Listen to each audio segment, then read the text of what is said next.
Dear friends, respected viewers, listeners, and subscribers of our channel, greetings to all of you. My name is Vadim Gerasimovich. I am analyst and forecaster Vladimir Stus, and I am with us today. Vladimir, hello, glad to see you, glad to hear from you. Hello, Vadim, glad to see you too. Well, let's sum up the turbulent year of 2025, but we'll also talk about scientific, technological, and cultural progress, globalization, inclusive capitalism, artificial intelligence, and Donald Trump. All in all, we've got quite an interesting cocktail coming together. Vladimir, you have the floor. Yes, this is, figuratively speaking, a detailed version of how Italian Prime Minister Milano congratulated the Italians. The 10th year was bad, but don't worry, the 26th will be much worse.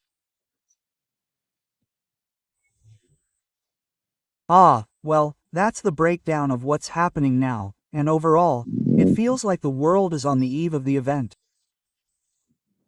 So, scientific, technological, and cultural progress continues to slow. Fundamental innovations are becoming fewer. There's an increasing number of fakes about them, especially on the eve of additional share issues. Yes, additional share issues and annual reports.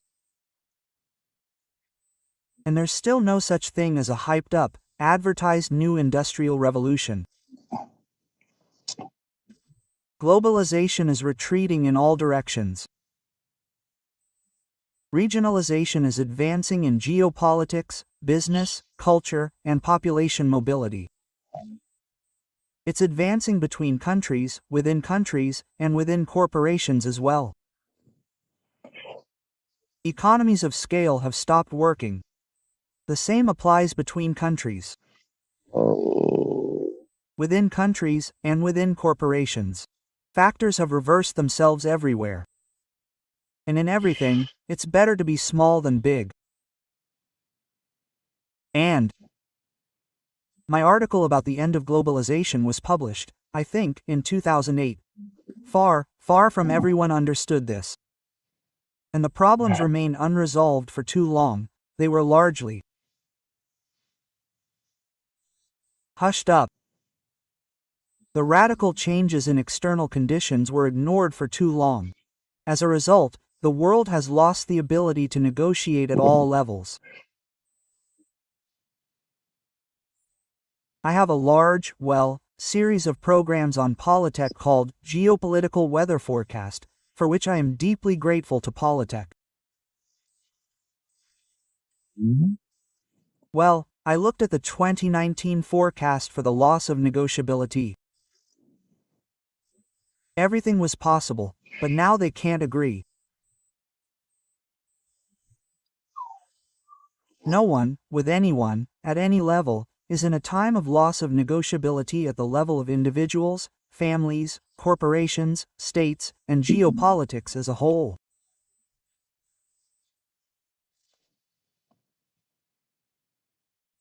And then,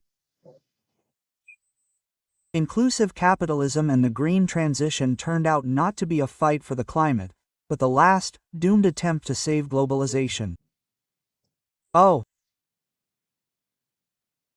Well, it's a doomed failure, because they've been saying it will fail from the very beginning. And now they've already figured out the factors that directly influence, if not determine, climate change, which is beyond the control of civilization. This is the change in solar activity. It has become normal under all normal conditions.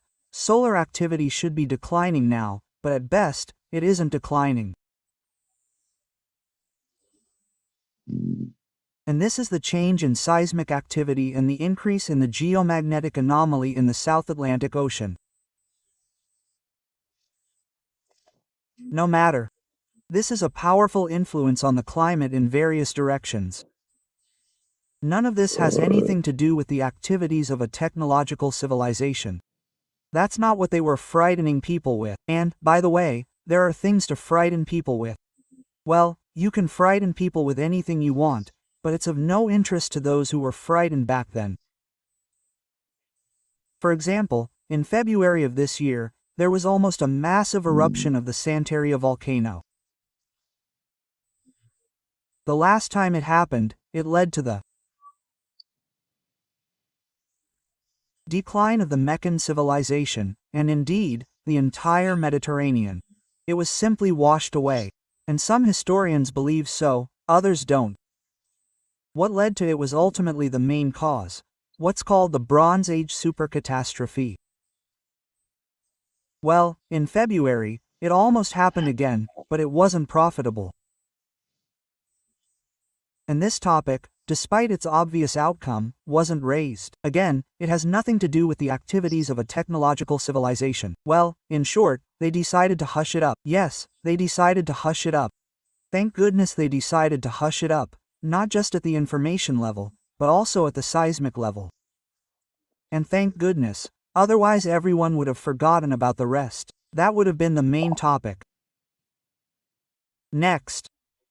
The world is drowning in information spam and drowning in an information flow. Never before has the production and mass distribution of information products been so cheap. The entry point has become minimal, and the share of meaning in information is decreasing. Information noise is growing, and the share of videos on YouTube and other video hosting sites is growing, where the text is generated by artificial intelligence and an artificial speaker reads it. And often, the video itself has nothing to do with the text. In such channels, information noise, it simply grows. Well, what is your personal attitude towards artificial intelligence and how often do you use its services? I have an old prediction that artificial intelligence, firstly, is not born of a technological civilization, and secondly, it is not a radical innovation. Yes, this is an evolutionary innovation, it's local. It's in line with the innovations that have happened. First, it was computer design, then it was the mass internet. Did this lead to a sharp increase in scientific and technological speed, scientific and technological development and the economy as a whole? No, it didn't. And it won't. Local, useful, useful, and then there was the dot-com crisis. Now there will be a crisis, and I already told everyone from the very beginning, it's a bubble, don't invest.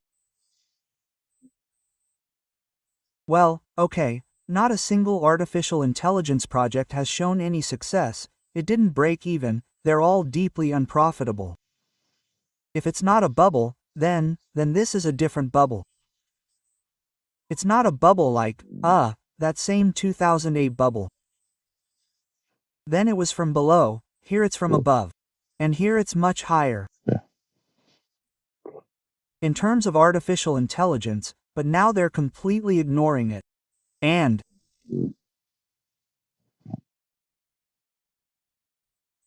it turned out, in principle, not, well, strictly speaking, it's not artificial intelligence, it's, a forecasting system, an algorithmic system for predicting a sequence. She doesn't know what a horse is, what truth is. And in their opinion, in the opinion of any artificial intelligence, truth is what has the highest probability in its database. She doesn't know that London is the capital of Britain. But she knows that the M after the words lawn is the capital of the United Kingdom. The most likely answer is Great Britain. Therefore, any artificial intelligence will say that this is precisely why it is not connected to physical reality. Nevertheless, it is a useful thing. It can be useful around the house.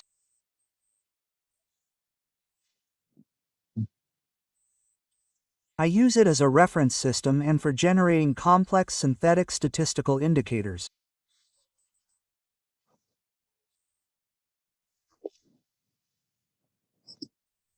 A convenient thing for something more. Well, something that sometimes helps you now, yes, acts as an assistant. And was this computer-aided design useful? Useful. It became radical, increased speed, and led to fundamental innovations in design. It did not. The same thing, the internet is useful, and led to acceleration. No, it's the same thing, it's not something fundamentally new. And we're not threatened, as they say, by the singularity, which is just a few years away, when they'll take over. Yeah, well. Everything will happen much faster here. And when, at the highest levels, when mass investors are already saying, well, it's obvious pretense that.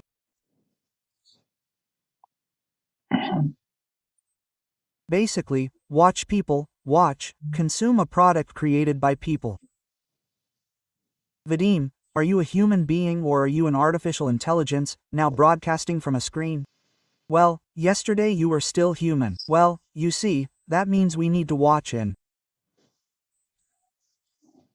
listen to real people, and not think that everything artificial intelligence, quickly and instantly depreciates. There's too much flow, and content production is very cheap, it's worthless, and the impact is diminishing. It's already going out of fashion, and it will continue to do so. And the very meaning itself is also generally fading.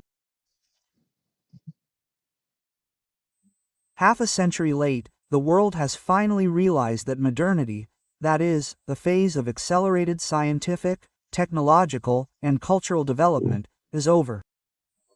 The era of the Great Discovery has become a thing of the past. Unfortunately for some, fortunately for others.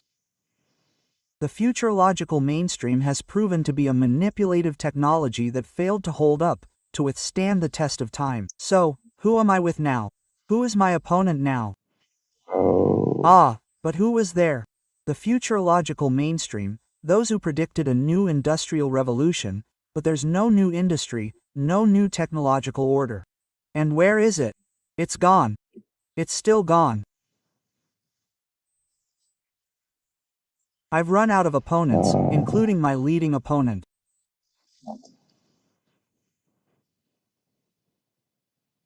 That's how it is. The latest attempt to save globalization in the form of inclusive capitalism and the fight for climate, as well as the excesses of gender.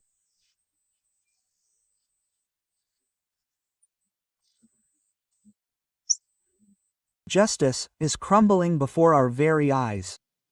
I predicted this before. Where can you look at politics in a geopolitical weather forecast? Every quarter, money is given out for promenade. Look, there. Or also, similar examples with the electric car bubble. This is starting to manifest itself not only with Trump, but also in the EU and China. At the same time, look, old meanings are disappearing. They either disappear or inflate into giant bubbles ready to burst at any moment, like artificial intelligence. But it doesn't come.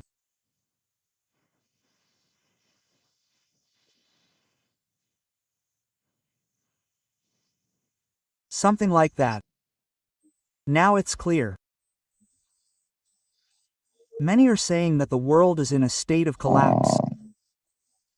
Well, that's exactly it. What I said was a megawave. New meanings aren't coming, the old ones have receded, then everyone begins to understand that it's impossible to live like this any longer. Both business and politics are clinging to the crumbling remains of the old, which are visibly crumbling, hesitating to discard the existing, familiar stereotypes. This means these stereotypes will be discarded along with them, along with these old school politicians, along with these old school corporate leaders.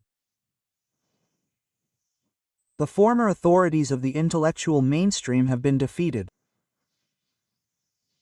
and trampled. History is not over. There is no new industrial revolution. And why isn't the old being replaced by the new? Because turmoil is gaining momentum.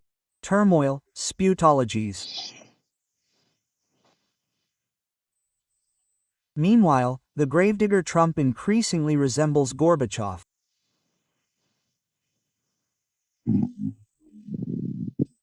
We are an unfairly slandered figure. Gorbachev tried to do what he could. Yes, not very well, yes, clumsily, but the task he set himself was obviously insoluble. The same insoluble task faces Trump. It's insurmountable. Well, he does some things right, and he does others, fundamentally, incorrectly. It's not even been a year since Trump returned to the White House, and you're already calling him a gravedigger. The question is, will he remain just a gravedigger, a globalist, one of the gravediggers of globalization, or will he truly become the gravedigger of the United States? I have, so to speak, forecasts for most countries, and for the United States, I forecast that it's a country with a medium level of favorableness, with the largest bubbles. But therefore, tactically, it can be considered a country with a low level of favorableness. But I still won't predict whether the states will disintegrate or not. It's a borderline state. Well, earlier you predicted the disintegration of Germany, France, China, Muscovy. That's all, it all remains. And how many people twirled their fingers at their temples when I said, back in the 2000s, that Germany would disintegrate? What are you talking about? And, well, a mega scale is when the crisis goes beyond the prevailing economic framework. That's one definition of a megascale. This is the collapse of education, the collapse of science, but it's already begun. And we can now go into detail. In general, this post can be used to deduce things. The collapse of science is described, somewhere in 1913, and the collapse of the remnants of democracy is also described. It's either an article or a video. And the collapse of welfare states, yes, it's already beginning. The development of a market economy will be, an article, a video will be dedicated to this topic, about the natural bones, when a market economy emerges and when it disappears. Because this is the fear of the illusion that the world is evolving from an underdeveloped market economy to a developed market economy. No, there is no evolution. Everything is much more complicated and much more interesting. The collapse of secularism, the collapse of emancipation. And this is nothing new. Look, the horror. This is the same thing that happened in Ukraine in the 1990s, but more acute and on a larger scale. Well, as predicted, these are our 1990s. To understand this, we need to reconsider our attitude toward those 1990s. So who will do this? Will any of them admit that we had the same turmoil? Yes, it's unlikely, of course. The same applies to the impact of artificial intelligence and education. Artificial intelligence writes for students, education is devalued, and the state allocates less and less money for it. A massive education crisis that is outside the public consciousness because it is simply not being paid attention to.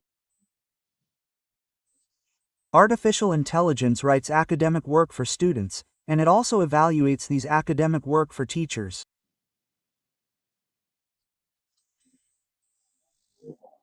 If 5 years ago, a student's main concern was that their academic work would pass the authenticity check, that they wouldn't cheat, that there was no plagiarism, that was the main task. Well, now sometimes it's not so much a doctor who prescribes a patient's treatment plan as an artificial intelligence. That's exactly it. But now, everything has become much more entrenched. Artificial intelligence writes for students, and it evaluates them for teachers. Speaking of our reality, do you know what this reminds you of? An office of simple solutions, very, very, very, very, very, very, very, very, very, very, very, very, very effective managers. There it is. Did you predict this before? Of course, you predicted it. And what will happen next? Well, I predict that this education will disappear. Most universities will close. Those that don't will be greatly reformatted. But that's a forecast. It's also a forecast for politics, for geopolitical weather forecasts. And fundamentally, education will focus on its roots, it will return to its roots, and this will be an emphasis on master-student relationships. What can I say? Now in the States, 45% of graduates are working in a completely different industry 10 years after graduating from university. Why did they study? And then Trump canceled preferential loans for students. We have a massive education crisis. The same goes for the Ukrainian education system, the consistent degradation of Ukrainian education from 1991 until now. Well, it's happening in the world right now. On the one hand, it's just beginning there, but on the other hand, it's much more acute and widespread.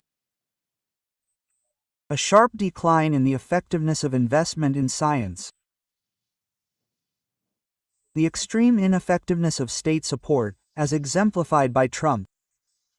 Look, Trump says, we won't support Ukraine, we'll save. He came, saying, we won't finance the war, but we will earn money because. And the Europeans buy weapons from us, right? And yet he spends several times, if not an order of magnitude, more on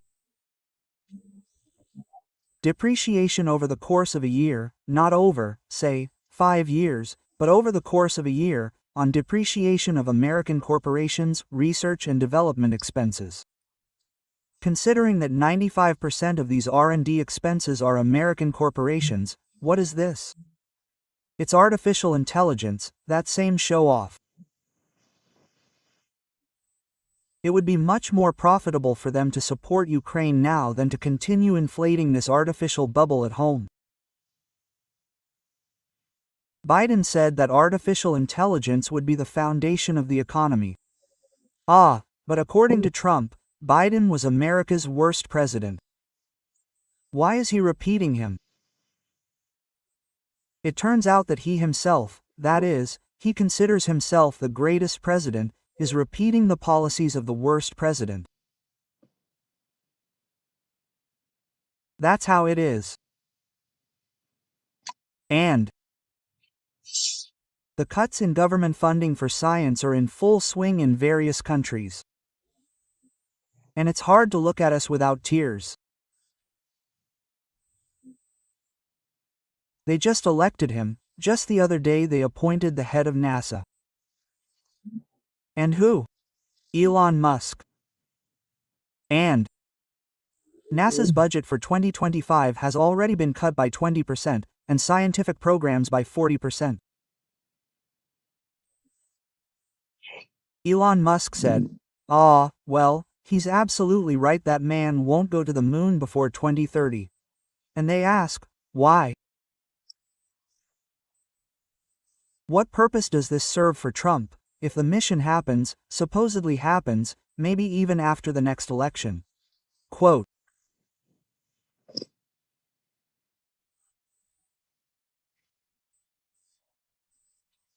and the very technical feasibility, safety, and feasibility of landing the Starship on unprepared lunar soil raises such doubts that I still believe they won't fly this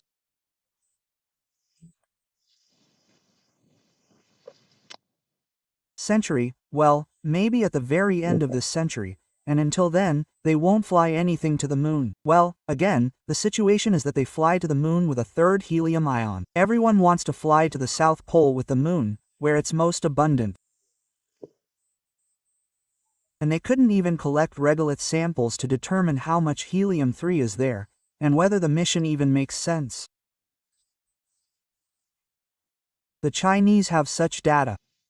The Americans and Europeans don't. Why bother with a lunar program? It needs to be shut down. It's a pure analog of the Soviet Energia Buran program. And there's one more factor. Financial globalization is in its final days. And again, there may be more than one reason, from different areas. VA on the American stock market. And the sharp rise in Corona, the sharp rise in the price of gold. I'm watching. We're seeing, a rise in rates. In Japan, inflation has exceeded 3%. Accordingly, the rate there will be higher, and most Japanese bonds, Japanese investments in the US, will no longer be profitable to keep in the US. And what will happen? And Japan is the largest foreign investor in US government bonds. That's the picture. So, Vladimir, everything is bad. You described to us that everything is already hanging. You are sitting alone without electricity, I am sitting without electricity. No, this is a global level. We were talking about the bad. Well, here it is, like a natural scientific approach. If you were now saying, yes, everything is fine, I would say, well, look, well, no, not everything. And very attentive viewers will remind us that we celebrated the end of the turmoil. And now we are talking about it again. Yes, we celebrated it in such turmoil in Ukraine, and then Ukraine was attacked. If we hadn't celebrated, if the turmoil in Ukraine hadn't ended, then really, not in 3 days, but in 3 weeks. That is, if we hadn't celebrated, then. No. If the turmoil hadn't ended, Ukraine wouldn't exist. And so, well, wait, it won't be long before people realize that Ukraine, despite all its uniqueness, is a much more stable entity than France or Germany. It's just a different entity. Ukraine is not a universal state. But then again, I'm saying this from the 2000s, that Ukraine is not a universal state. It's a specialized state, a Swiss-style state. Well, that's where it comes from. And now, when everyone says everything is bad, when the new Prime Minister says in his Christmas address that, well, 2025 was bad, but don't worry, next year will be much worse, well. Naturally, the scientific approach says, well, it's not all that bad. First of all, citizens should thank their Prime Minister often for this. If we're to thank anyone, it's nature or God for creating a stable system for which these upheavals are such trifles. And conversely, this turmoil is experimental confirmation that there will be no singularity.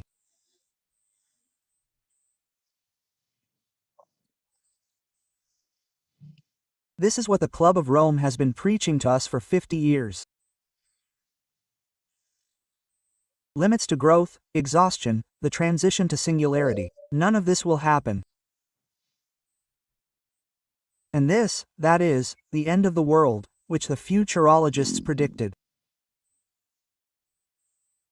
On the one hand, Stuss, who predicted turmoil from the very beginning, since 2005, and on the other hand, the futurological mainstream, which, predicted and poured enormous resources into this promotion. First, a technological singularity, and then a television singularity, which is more optimistic. A regular cyclical turmoil, an inertial turmoil of slowdown, or a transition to a singularity.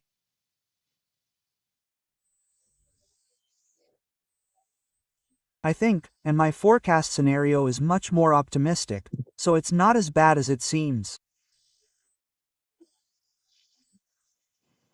At least we know, well, the second 30 years war, we know when it began, when we know when it will end.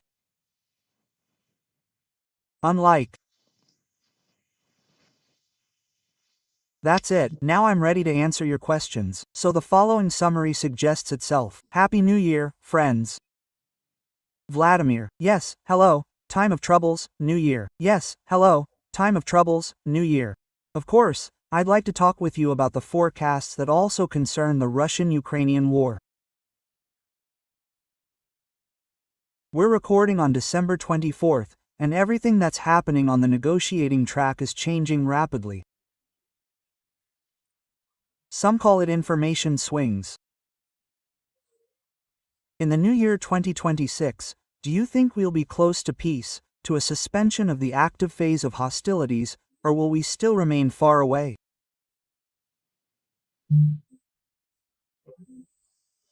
On the one hand, I'm not ready because I'm shocked by the draft peace agreement our dear president published today.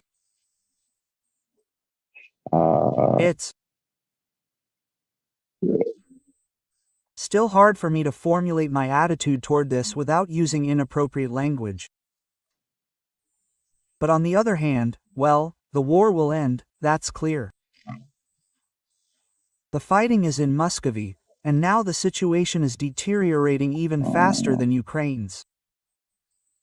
Look what's happening, Ukraine is losing territory. Well, look, how can we avoid losing territory when a deputy officially states that 21,000 people left the SCHN in October?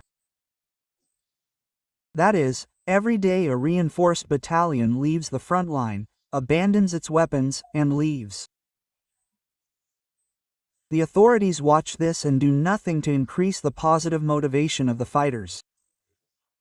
Is it possible to hold the front line when a reinforced battalion leaves every day? It's impossible. That's one thing. On the other hand, the situation in Moscow is developing very rapidly, and everything there will be much worse and much more severe than in Ukraine. Ukraine is a pretext that has exposed the complete incompetence and rottenness of this modern Moscow-based, class-based authoritarian system. Plus, you have to look at them advancing on the ground. Slowly, perhaps, but oh so slowly. How much attention was paid to the defense of Pokrovsk? How long did the president go to show that they didn't take Kupiansk?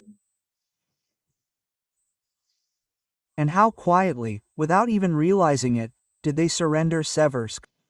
Is anyone focusing on this?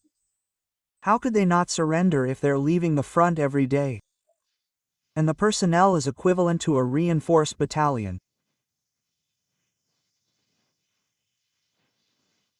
Well, what's happening in Russia is even worse.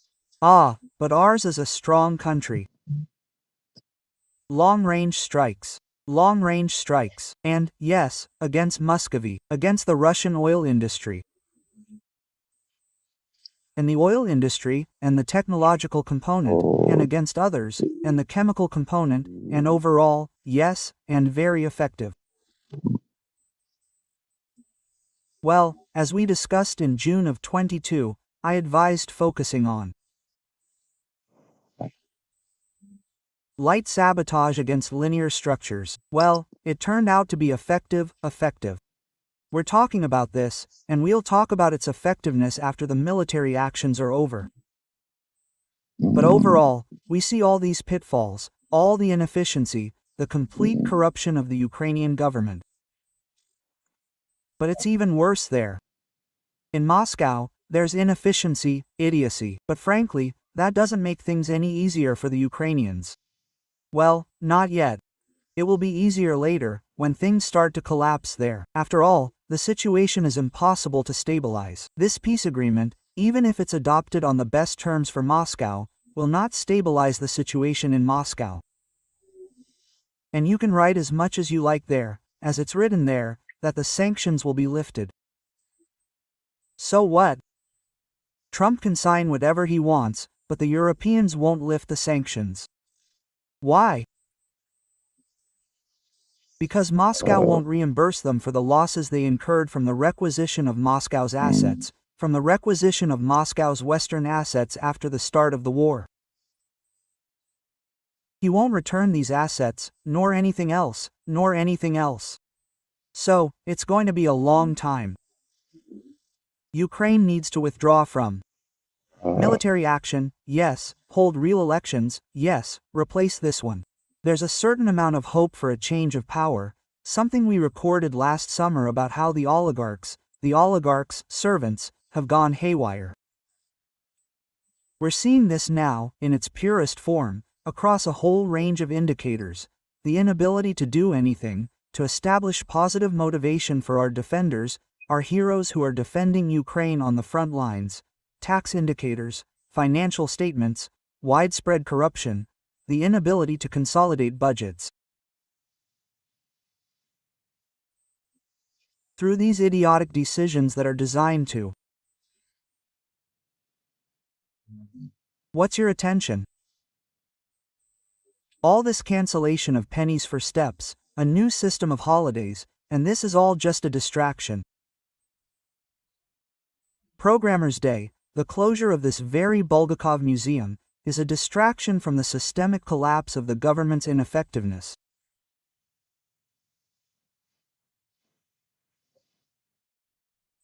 Once again, the inflation, and the division of civil society over language. Tell me, will this oligarchic reprimand you're talking about lead to a political decision to hold an election? Yes, well, it's inevitable. It's inevitable, but I think we'll record a video before the election campaign begins. There's a lot of interesting stuff there. A lot of interesting things are happening. Elections are inevitable. And, well, the question here is, will this person, these people, or will they leave? Or will there simply be a name change? And yes, or will there be a name change? Will the current players remain in office? After all, we haven't had a change of power since 1998. Or will we have a change of power? That's the main question of choice. And this is one of the challenges of 26. Well, yes, and against the backdrop of what will be there, we've somehow gotten used to it. We've long been accustomed to it being the worst here, that all the worst is happening here. And then the missiles started flying here, and then the occupiers came here. And so we, those people who left, they're already seeing it for themselves, that things there are far, far from as good as they seemed. And then we'll watch as the situation stabilizes here, and then there it will deteriorate sharply. Overall, the situation in Ukraine will slowly stabilize, and then there it will deteriorate sharply. So there you have it, a brief and very succinct forecast for next year and for the coming years in general. What would you wish for our viewers and listeners in the new year? Oh.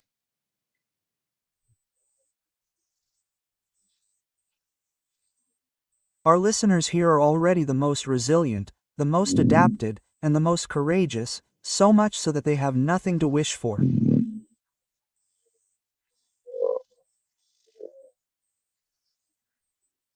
Our people already have everything in this regard.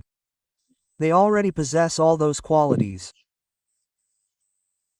I wish that these qualities our people already possess, will be realized in those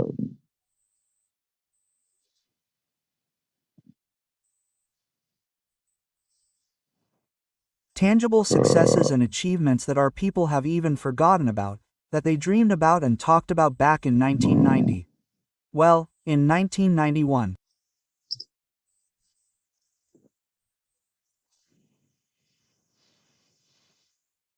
Well, analyst and forecaster Vladimir Stu, with best wishes, was with us today. Vladimir, thank you for this conversation. Thank you also to our audience for your attention. Stay with us, take care. All the best to everyone, and Happy New Year. Goodbye. Yeah.